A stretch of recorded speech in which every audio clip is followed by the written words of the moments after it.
Hi everyone, আজকে আমি তোমাদের সঙ্গে লাড্ডু ক্যান্ডেল মেকিং প্রসেসটা শেয়ার করতে এসেছি।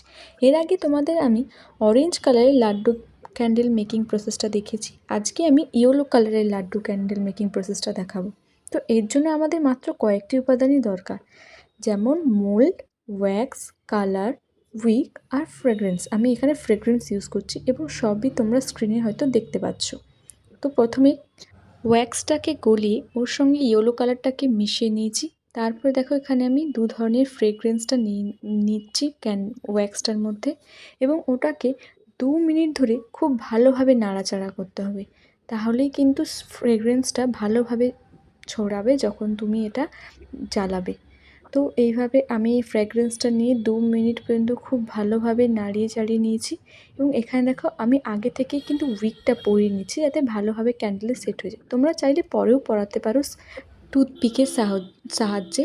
টুথপিকটাকে যখন ওয়্যাক্সটা সেমি হার্ড হবে তখন টুথপিকটা দিয়ে একটা হোল করে ফেলবে, এরপরে ওটা বের করে ওর মধ্যে উইকটা দিয়ে দিবে।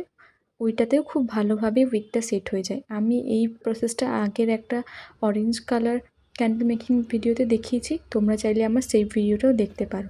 তো এখানে দেখতেই পাচ্ছ ওয়্যাক্সটাকে ভালোভাবে মিশিয়ে নেওয়ার পর আমি ওখানে মোল্ডটার মধ্যে ওয়্যাক্সটা পোর করে ফেললাম, এবং যাতে একদম কোনায় কোনায় ভালোভাবে পৌঁছাতে পারে সেই জন্য একটু নাড়িয়ে নেবে।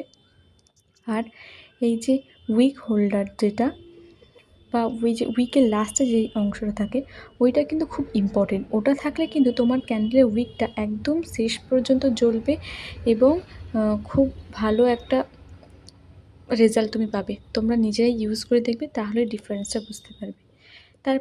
এরপর আমি খুব সহজে ক্যান্ডেলটা ডিমোল্ড করে ফেললাম, এবং ডিমোল্ডের পর যে এক্সট্রা সুতোটা ছিল ওটা দেখো এভাবে আমি পেঁচিয়ে নিয়েছি, যাতে দেখতে একটু ভালো লাগে।